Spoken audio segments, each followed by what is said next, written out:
Mercy is falling, is falling, is falling. Mercy, it falls like the sweet spring rain.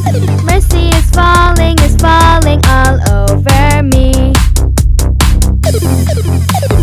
Mercy is falling, is falling, is falling. Mercy, it falls like the sweet spring rain. Mercy is falling all over me. Hey yo, I receive your mercy. Hey yo, I receive your grace. Hey yo, I will dance forevermore.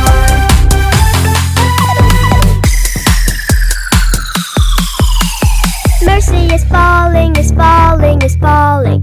Mercy, it falls like the sweet spring rain. Mercy is falling all over me. Mercy is falling, is falling, is falling. Mercy, it falls like the sweet spring rain. Mercy is falling all over me. Hey yo, I receive your mercy. Hey yo, I receive your grace.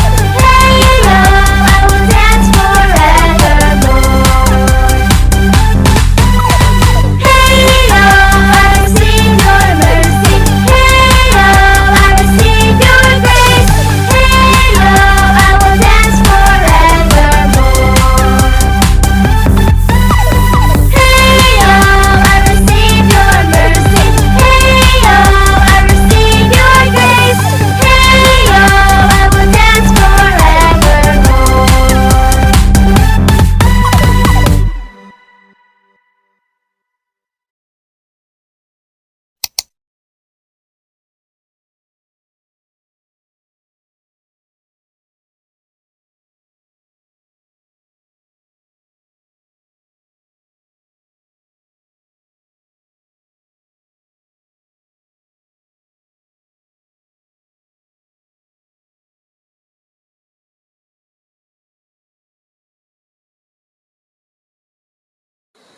Ang mabuting Samaritano, tunay na kapwa.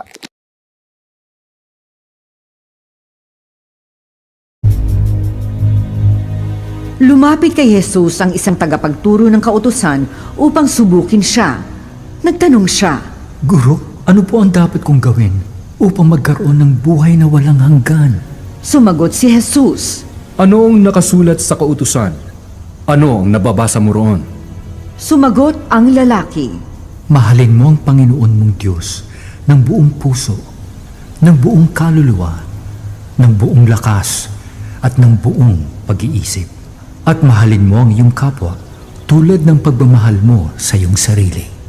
Tama ang sagot mo. Sabi ni Jesus, Gawin mo yan at magkakaroon ka ng buhay na walang hanggan.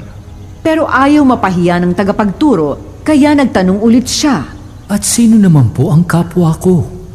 Bilang sagot sa kanya, nagkwento si Jesus. May isang taong papunta sa Jericho galing sa Jerusalem. Habang naglalakad siya, hinarang siya ng mga tulisan. Kinuha nila ang mga dala niya, pati na ang suot niya.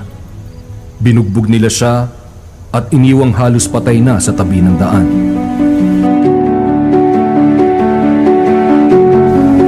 Nagkataong dumaan doon ang isang pari. Nang makita niya ang taong nakahandusay, lumihis siya at nagpatuloy sa kanyang paglalakad. Napadaan din ang isang Levita at nakita niya ang tao, pero lumihis din siya sa kabilang daan at nagpatuloy sa kanyang paglalakad.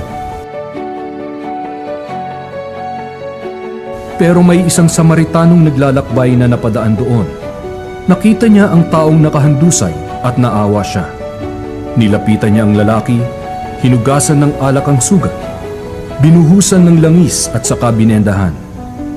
Pagkatapos, isinakay niya ang tao sa sinasakyan niyang hayop, dinala sa bahay panuluyan at inalagaan doon.